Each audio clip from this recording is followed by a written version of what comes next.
ये जो ड्रोन आपको बनते हुए दिख रहे हैं, इन्हें अक्सर ईरान या इवन रशिया से जोड़ा जाता है। लेकिन अब रिपोर्ट्स आ रही हैं कि इन ड्रोन का बड़े पैमाने पर निर्माण यानी मैन्युफैक्चरिंग चाइना में हो रही है। अब ये ड्रोन तो वही है, शाहिद 136 ड्रोन, और उसी का कोई वेरिएंट है जिसे ऐसा लग रहा है कि चाइना ने भी बनाना शुरू कर दिया है। और इन ड्रोन्स की सबसे बड़ी खासियत यह है कि इनका डिजाइन सिंपल है और इनकी कॉम्बैट एफिशिएंसी प्रूवन है। शाहिद 136 का स्ट्रक्चर डेल्टा विंग कॉन्फ़िगरेशन पर आधारित है, जैसा आप पंख दिखते हैं आपको।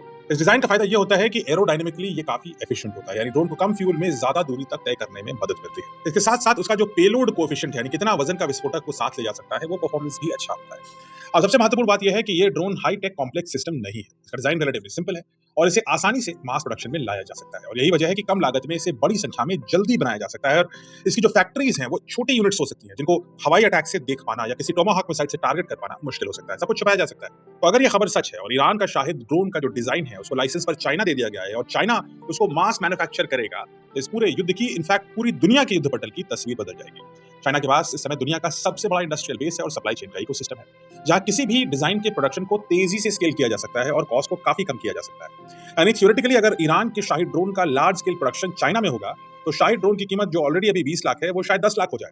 और इसकी जो अवेलेबिलिटी है, ईरान के पास 80,000 ऐसे ड्रोन है, रशिया के पास करीब 18,000 ऐसे ड्रोन है। लेकिन ये सब बिल्कुल छोटे हो जाएंगे, क्योंकि जब चाइना बनाएगा तो हजारों में बात नहीं करेगा, वो लाखों में बात करेगा। और फिर यही मॉडर्न वॉरफेयर का एक नया ट्रेंड उभर जाएगा, जहां सिंपल, लो कॉस्ट और मास प्रोड्यूस वेपन्स कई बार एक्सपेंसिव ट्रेडिशनल सिस्टम्स को चैलेंज दे सकते हैं। शाहिद 136 जैसे ड्रोन अब सिर्फ हथियार नहीं रहे, उन्होंने पूरा बैटलफील्ड का इक्वेशन ही बदल दिया। ये दिखाता है कि भविष्य के युद्धों में क्वांटिटी और कॉस्ट एफिशिएंसी कितनी बड़ी भूमिका निभाने वाले हैं। तब आपकी बारी, अगर चाइना ईरान के इस शाहिद ड्रोन को मास मैन्युफैक्चर करने जा रहा है और चाइनीज इंडस्ट्रियल माइट इसके पीछे आ जाएगी, तो क्या भारत को इस बात से सजग रहना चाहिए? क्या भारत को अपना लॉइटरिंग एमिनेशन, जो सुसाइड ड्रोन भारत का है, जिसका नाम है शेषनाग, क्या उसको मास प्रोड्यूस करने के लिए भारत को भी कोशिश करनी शुरू कर देनी चाहिए? क्योंकि चाइना हमारा राइवल है और ईरान का जो डिजाइन है वो प्रोवन है। तो अगर हमारा राइवल ऐसी डिजाइन बना लेगा, तो क्या हमें भी अब बेहतर ड्रोन आर्मी बनाने की जरूरत है? क्या आपको ये भी लगता है कि भारतीय एयरफोर्स के अंदर एक अलग से अनमैन्ड एयर व्हीकल्स यानी ड्रोन्स की एक अलग से यूनिट होनी चाहिए?